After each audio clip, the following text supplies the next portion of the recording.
You are listening to the We'd Like to Announce podcast with Derek Joseph. This crowd is going crazy. I'm going crazy. And Aaron Monson. It's a fake punt, and they find Deion Henley, who catches it, and he's at the 30. The We'd Like to Announce podcast starts now. All right, welcome to another edition of We'd Like to Announce with Aaron Monson and Derek Joseph here. I'm one of your hosts. Aaron's my other host, and we are pumped right now. All right, it's a good day to be a Coug. It is a good day to be a Coug. Let me just tell you, Aaron. I'm gonna just let you dive right into it, Derek. So this is we're both alumni now. We're not there anymore, and damn, did it suck to not be in the student section for this game or even in the booth, because holy crap, it was back and forth.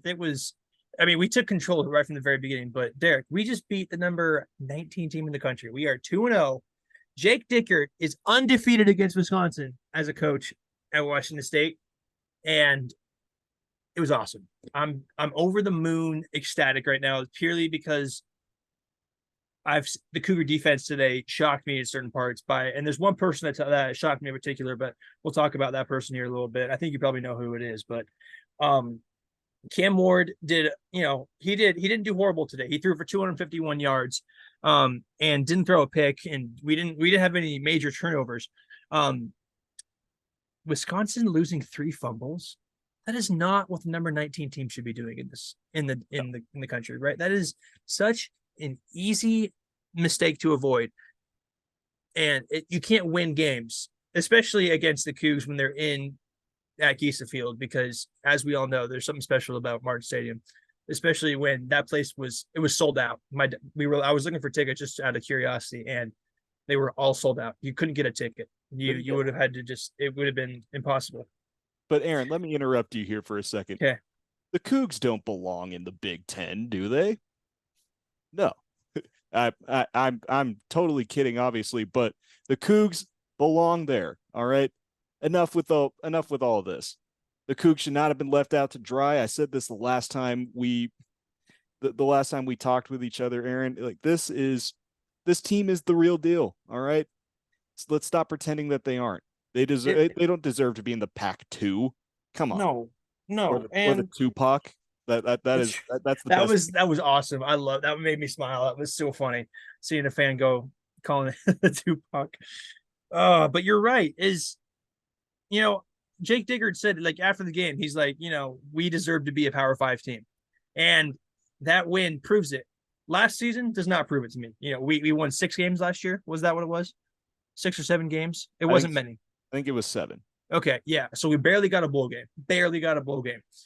And if we keep doing that, then I agree that we do not deserve to be, one of those, other schools like UCLA and USC and freaking Colorado. Colorado's nuts, by the way.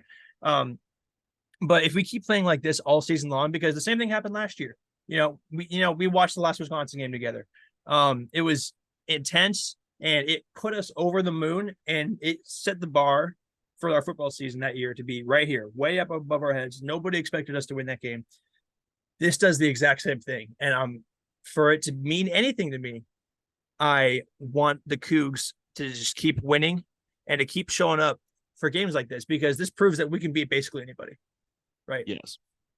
Yeah. The Cougars are amazing right now. Okay. This is some of the best football I've seen them play. And it's the best football I've seen them play in a while.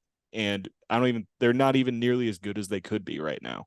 Mm-hmm. There were tons of offensive mistakes that could be corrected, and really this just goes to say the Cougars could have won that game by a lot more. They could have.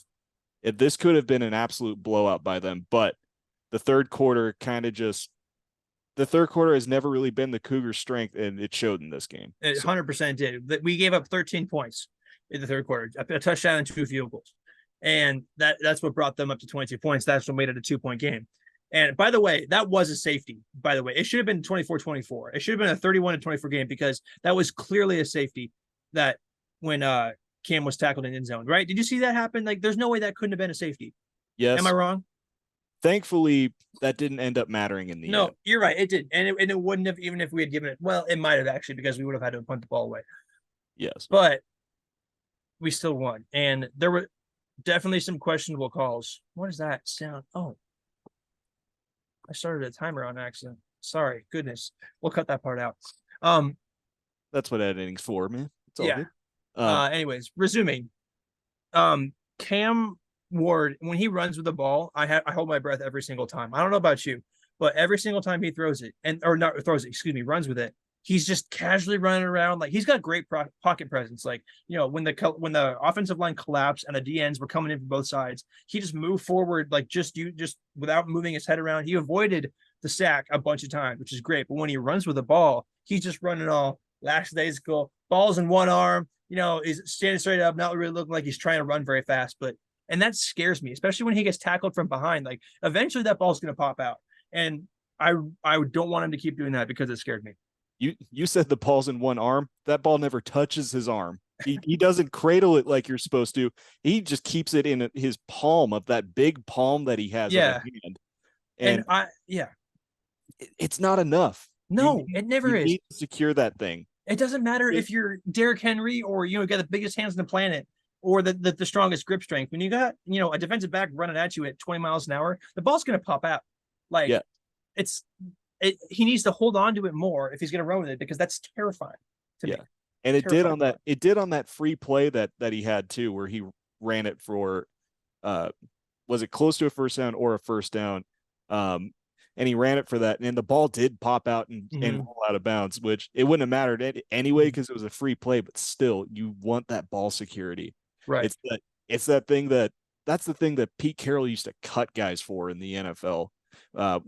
If a guy fumbled, even if it went out of bounds, you wouldn't see that guy the next week. If that happened in preseason or something like that, that's just that's the type of discipline that these guys need to have. Is if you fumble, you don't play. Right. Obviously Cam Ward's the quarterback. He's got a little bit more immunity to that, but he does. And but still, he shouldn't be above the law when it comes to protecting the ball. No, he shouldn't, because the quarterback arguably should be holding on to it harder than anybody else should be when they're running with it. I mean, there were definitely a few times where he's just lackadaisically running, and I'm just holding my breath. It's scary, especially when you got a defensive line like Wisconsin, who, by the way, their run defense is outstanding. They have a ridiculously strong front line on defense, and that was one of the reasons that kept them in this game so well, is because they had a really strong D line for the most part, especially towards the second half. Like, Wisconsin came out swinging. I thought we were going to coug it. I'm going to be completely honest with you, and I hate using that term. I hate using the term couged it, but I really thought we were going to there for a little bit, and it scared me. There is a reason I held my breath for the entire game. not just like until the fourth quarter or anything like that after we scored. No, I held my breath until we were taking those knees. Yeah. Yep. Then exactly. I said, okay, now we got it. This is like up 2 scores, taking knees. Yeah, you're winning. It's great. It's great. And can we also just mention how much energy Jake Jickert brings to this football team? He is one of the only coaches I've seen that is so animate on the sideline. He's pumping his arm. He's going crazy. He's screaming at guys, going, "Let's go!" And he's just excited. Did you hear how gone his voice was in that post-game interview? He was talking like he couldn't speak because he was screaming the whole time because he's so energetic. It's amazing. It's amazing. It was like me when I was at the 18-inning Mariner game, and I couldn't anchor anymore. I remember that. My voice, that was like when my voice was gone for a week. I still have some damage from that game. Right. And I can't imagine what Jake Dickert's going through. He does that every week. Every single week.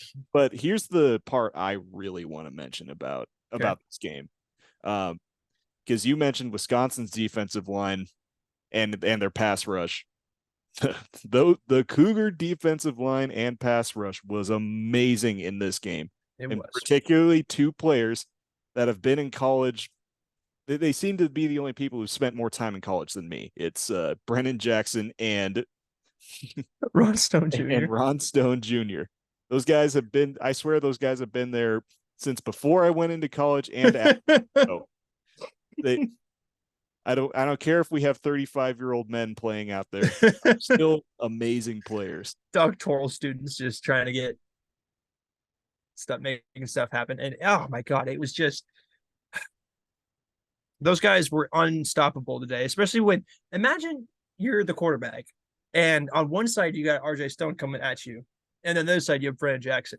Also, did it look like Brandon Jackson put on more muscle over the offseason? The dude looks a little stockier. Like, he looks way different than he did to me last season. I don't know if that's just me or not, but He might have. like, okay, all right. Maybe I'm just losing my mind a little bit. But one thing that I love about this Cougar offense is how we take advantage of every single receiver that we have. Do you know how many different receivers caught a pass today? I don't know the number, but you can tell me. 10 different receivers caught a ball today. Lincoln Victor had 7 receptions and a touchdown. And so I'm starting to learn this team a little more. Because last year I was all over. I was basically just focusing on Deion Henley the entire season last year. And so I have to relearn this team a little bit.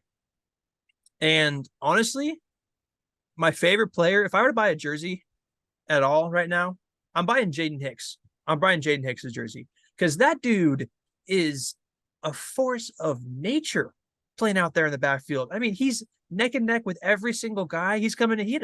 He had a forced fumble. He's knocking guys on their ass. Did you see that last hit that he had? Put the guy. Yes.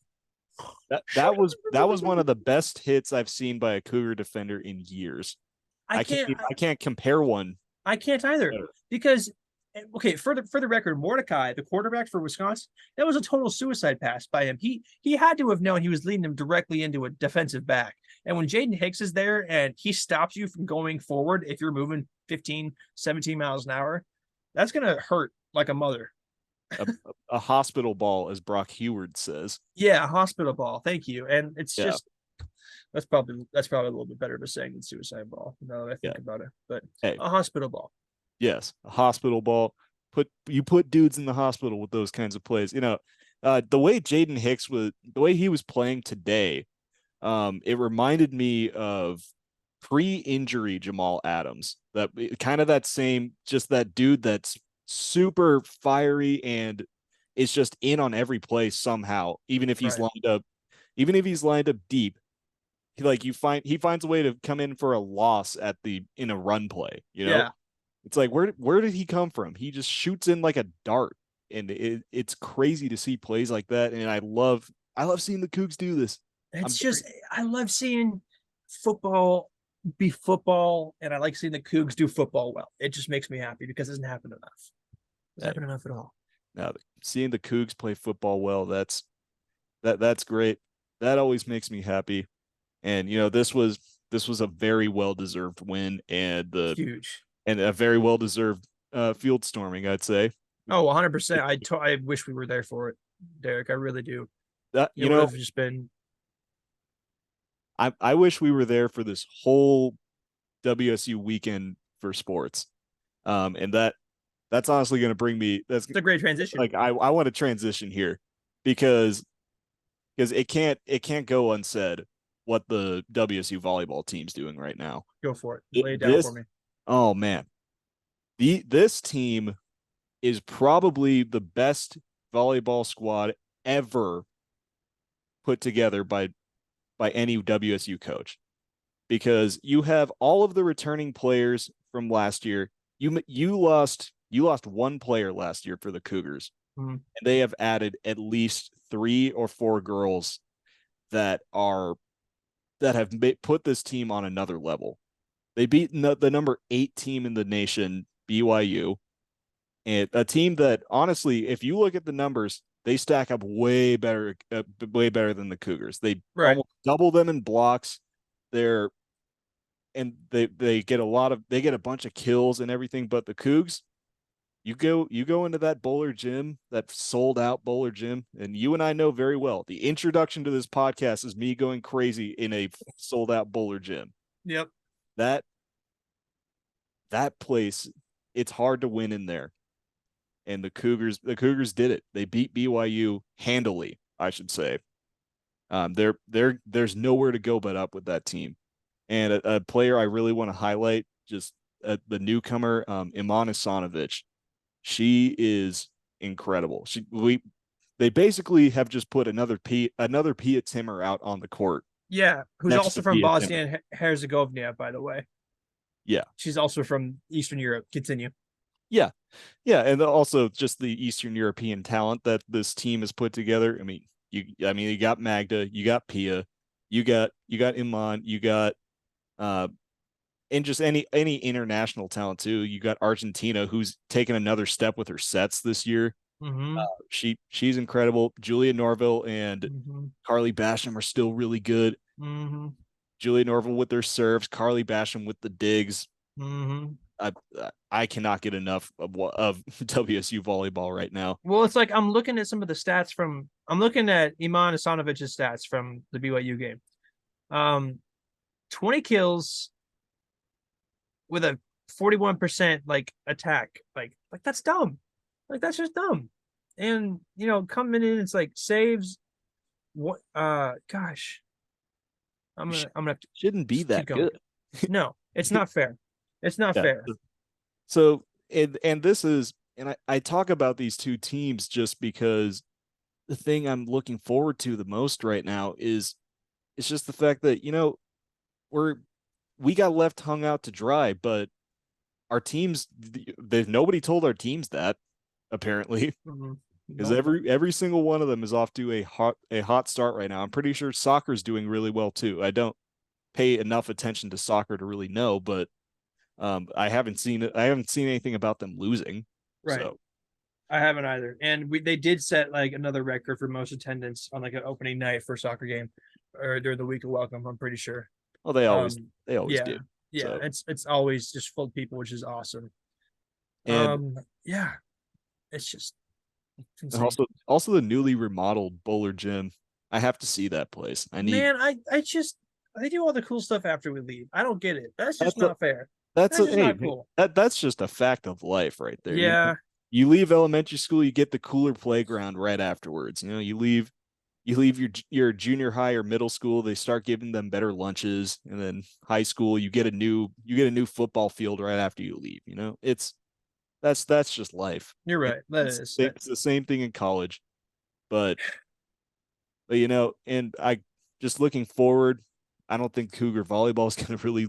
I don't think they're going to lose that many games this year unless it's a team with with a single digit next to their next to their ranking. So like the only team that really scares me in the pack is Stanford. I mean, Because as they should though. yeah, Right? I mean, they're always ridiculously good, and Stanford's number 5 in the nation right now. You're saying Oregon doesn't scare you? Oregon no, would scare me. Hannah Pukas, come on. Okay, all right, fair enough, fair enough. Yeah, I will go on record as a Hannah Pukas hater. if she if she has one hater, it's me. If she has no haters, I'm dead. Argentina for life. That is I, that's my girl right there. All right. She's good. She's Uh, better. I wrote an essay on how much better Argentina is, and I got a B on that thing. So thank you, Wendy Rainey. Shout out. Argentina, you got to come on our show because apparently your biggest fan is sitting on my opposite screen. Hey, So I'm a fan of that entire team. okay, Anyone who from that volleyball team who wants to come on this podcast, come join me. Jen Greeny, Magda, whoever else. we Argentina, of we course. will have so many good questions for you if you do come on this show. We will be the best interview you've ever had if you come on this show. We're both Oh, very educated people. We're both diehard Cougs. So just do it. Just come on. Come on. hey, Just anyone from Wazoo Athletics, especially from the women's department, like we are very educated on our women's sports at WSU, big time we are. except for maybe soccer. I'm sorry, soccer. I just don't like the sport. It's not your fault. It's not your fault. It's not your fault. Uh, It's not you, it's me. but no, but Aaron, looking forward, let's pivot back to football. Okay. Because we have a better idea of what their schedule's looking like coming up here. Um, who scares you for WSU coming up here? Who do you fear in this conference or just How far ahead are we looking? schedule? Like, are we just Hey, as far the as whole you thing? want. As far as you want. Colorado scares me. Yes. Colorado scares me. I'm absolutely terrified of Colorado We'll bleep because that part out. they're 2-0 They just beat who'd they beat today? Well, they beat Nebraska handily, Yeah, but everyone does that. So, that's true. They do beat Nebraska. I mean, but they did beat TCU. but Um, no, I wholeheartedly agree with you though, because what Dion has done in 4 months at that school. Prime, dude, it's not fair. He has it's his whole personality. He commands so much respect every time he walks into that locker room. And the only thing that kind of turns me off about the whole thing is that he's filming every little bit of it. Like he wants every little bit of it to be filmed, and he's got people working on videos for him because like who's gonna post those hype videos? Like I mean, but I kind of understand it at the same time. But at a certain point, it also just kind of feels like it's too much to have a camera crew following him around. Hey, Michael Jordan did that too, and we got the last dance out of it. So I'm not really going to argue Good it. point. Okay, all right. Good point. Good point. That's what goats do, man. And Deion Sanders is one of the best football players of all time. No, You you're can't right. deny that. No, I He won't. I won't. he he he like Travis Hunter played on both sides of the ball just because he felt like he could. And he did. Yeah, and he did. Yeah. Deion Sanders has scored a touchdown in 5 different ways in the NFL. So Has he really? yes, he has. What are those 5 different ways? Do you know them off the top of your head? Yes. Kick return, punt return, interception, receiving, running. Oh my god. The only one he hasn't done is a passing touchdown. Otherwise, he would have scored every way you possibly can if he had done that in his career. What about a fumble recovery touchdown? Uh he he might have had that. I think maybe it was just turnover for touchdown Okay. Okay. is what they mentioned because Gotcha. I'm Okay. sure he has a fumble recovery for a touchdown. He probably does. Yeah. So maybe he has 6, but True. I think there's 7. So Yeah. Nice. yes. So he's ridiculous. He And is. a player who had something like that becomes a coach, it usually doesn't translate very well but the because they sometimes they expect their players to do what they did out on the field with a guy like that. I feel like that's why Michael Jordan wasn't the best owner. You know, that's why he sold his team. It wasn't really successful because he expected those guys to be as competitive as he was when he And was there. that's asking way too much. And it doesn't seem like Dion really does that. He just wants every one of those guys to give their best, whatever that may be. Yeah. And his standards are high. So if your best isn't enough for him, he's gonna let you go, which is Yeah. I think too many people just misconstrued what he said to start out his time there when he was like, well, Colorado, you guys won one game last year, and obviously that's not going to be enough for me. So if you think you can handle me, then stay. But if not, the transfer portal's open. Go in it. So, and I I have mean, no problem with that. no, I don't either. And well, look at them now. They've already won twice as many games as they did last season. Exactly. But yeah, having Deion Sanders come into Pullman, that's going to be different because I don't know if because I'm planning on being at that game, and I don't know if you've ever been in the presence of somebody who is legendary like that. You feel it. It's a weird feeling, but you just do. When somebody who walks in the room that commands respect, you feel it. I have a story about it if I have time to tell the Go story. for it. Yeah, you do. Go. So, um, one day I was at a when Ice Cube first made his Big Three basketball league. He had a segment of games in Seattle. So it was the first time basketball had been back in Seattle for a while. I want to say this is like 2017 or 18 around then. Okay. And it's the first time basketball is back in Seattle. All of the Seattle basketball superstars are going to show out for this. Anyone who has anything to do with Seattle basketball was at this event.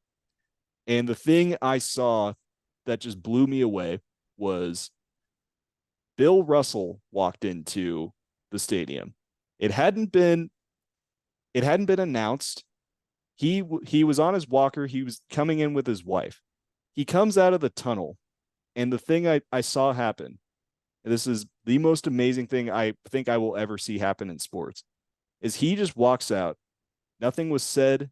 No announcement was made. Every single person in that room that was there at the time stood up and gave him a standing ovation. I got chills. You saying that, by the way. Yes. I have chills right now. No. Bill Russell walked into a room and without anything needing to be said, he got a standing ovation. So expect that kind of energy when prime time comes to Pullman. And it very much so, we need to be ready for something like that.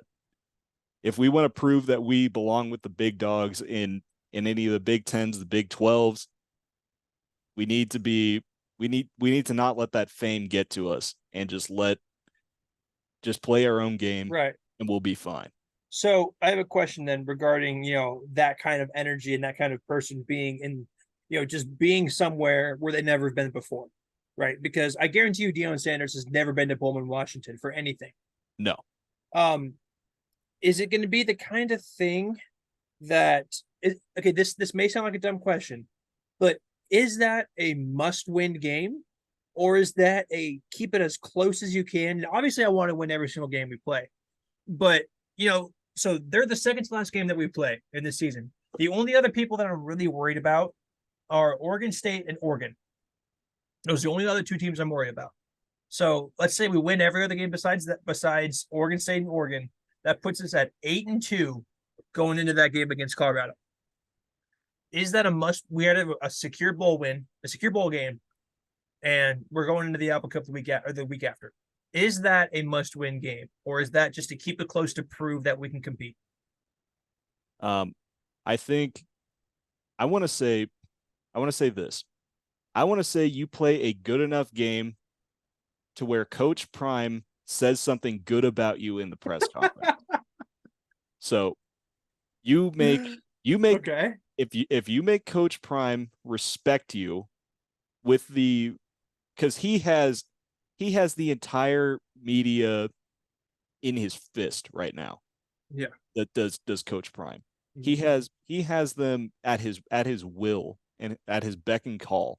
So if Coach Prime says this team's the real deal, like these guys were competitive, they made us compete, even if we lose by 2 scores, whatever. Like if we lose by a certain thing, but if we play hard enough to make him say something like that, that would be the most ideal scenario for him, for us. And if we win, amazing. Then we will have really earned his respect. Right. So, which I don't think Deion's the kind of guy who disrespects any team that he plays, but he's not afraid. He's not afraid to tell a team that they suck. So. He's the kind of guy that knows he's better the entire time. He's the kind of coach that is in that mindset where he knows they're legit, and he knows that his team is a winning team, and he knows it even more now, especially. But like going into week 10 or week 11, excuse me. I mean, I don't know. They could be undefeated. They could very well be undefeated by then. It depends on how well he plays the rest of the pack. Like, because I'm pretty sure they have Utah, which that is never an easy win for anybody. Thank God we don't play Utah this year, bro. Yeah. Thank God. Hey, we almost won that game last year too. Yeah. They were playing their backups the entire game. Hey. When Cam Rising doesn't touch the ball once during a game and we still lose. Hey, an almost win is an almost win. We'd have never stopped talking about it had we won. So that's true. No, you're right. But yes, you're right.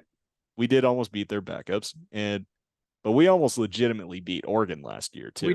We did. We should have. The thing that started happening in this Wisconsin game was what happened in the Oregon game. Yeah. We had the big lead, and then just suddenly the offense kind of spiraled out of control, and the defense was on the field for way too long, and they were exhausted. But luckily, the defense held tight and forced turnovers when they needed to. So it was great. It's going to be all the shoulders of this defense are going to carry this team a long way if we let them. If we if we let them have enough rest and get that good pass rushing duo of the 34-year-old Brennan Jackson and RJ Stone. Uh, But either you're way, right. You're right. but I digress. So You do.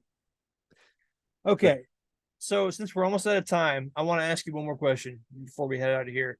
Um, what's something that needs to be fixed Cougar football wise going into next week?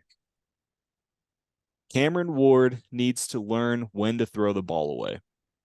There's too many times he tries to make a play when there just isn't one there. Right. In my personal opinion, of a guy who has never played football in his life. Mm-hmm. But Cameron Ward needs to learn when to say when and just throw that thing away.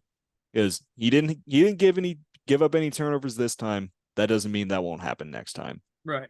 Because if you think that's going to fly against Travis Hunter or any of those or any other elite defense that's in our conference, you're gladly mistaken. Yeah, it's not gonna matter. It's not going to end well for you. So, yeah, Cam Ward you need to just learn when to throw that thing away, and then you're fine. Yep, that's it. You're gonna be okay. Yep. Just the big play isn't always there sometimes, and also the dump off is not a bad thing. Mm-hmm. There was one where he tried to throw deep to Lincoln Victor, but he had a receiver about 5 yards down that with a lot of running room, he could have at least gotten close to a first down, but instead he chose to throw the home run ball to Lincoln Victor and he way overthrew him. So I think that's really just it's going to come down to how well Cam Ward can play football. Yeah. Which he played some very good football today, and I'm not going to discredit him for that. He made great decisions with his legs.